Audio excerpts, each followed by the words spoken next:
You ever wonder why sometimes when you're coming with ideas on your own or with others, it sometimes feels like you're coming up with the same ideas? They feel too familiar, like you're going back to the well, a little bit stale. Well, I've got a tool I'm going to show you that can help spark you into thinking differently on your own or together so you can get more innovative ideas. I'm Chris Chapman, and this is a Spark tool. Now, when it comes up with disruptive ideas, when we're working on those things, we have to really pay attention to our psychology. I want to tell you about someone named Edward de Bono. Edward de Bono coined this phrase of rivers of thinking. He thinks of our brain as this mountain, and he thinks of the information that we gather as raindrops that come from clouds. So if you think of a discipline like being a marketer, right? You're in marketing. When you first started and you heard about marketing, it was the first time that you got some kind of raindrops on your brain, your mountain. You went to school, you started building these kind of little pools of recognition, if you will. And those started as you got some expertise, maybe 5 years of experience in marketing. You started developing these streams of recognition around what marketing should and shouldn't be, what works, what doesn't. The longer you spent in that, it started to actually create this kind of river of thinking around marketing.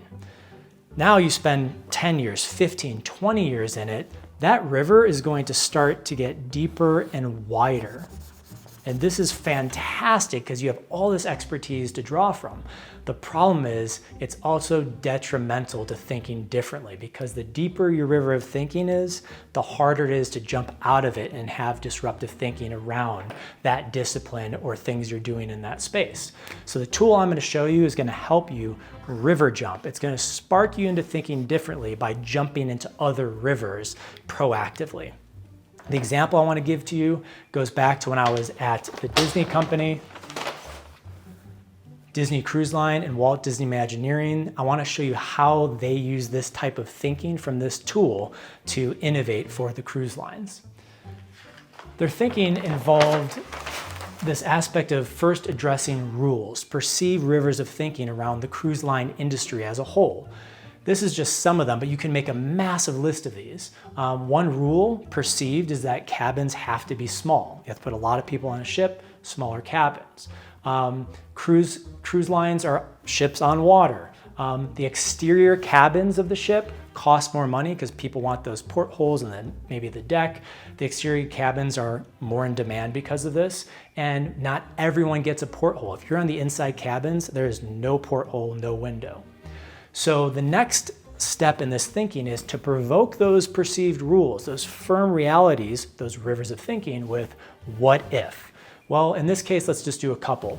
What if, let's provoke the rule of exterior cabins cost more. What if the interior cabins had more value? Interesting. Not everyone gets a porthole. What if everyone gets a porthole? What if the interior cabins have portholes? These are just a few of the kind of what if questions Walt Disney Imagineers were asking that led to interior cabins with digital portholes, physical portholes that were there but had digital backgrounds that looked almost real. Skies and water going by, it felt like you were moving. Not only that, they plussed it up and they added characters that can come knock on the window. In this case, you have Peach from Finding Nemo. Characters like Little Mermaid asking how you're doing and interacting with you. This was so popular, it disrupted the entire cruise line industry, creating a higher demand for the inside cabins instead of those with real portholes and balconies, etc. So if you want to disrupt your kind of thinking and have really innovative ideas, I invite you to take those steps. First, list as many perceived rules that there could be around your project or your idea you're going after. Provoke those rules with what if.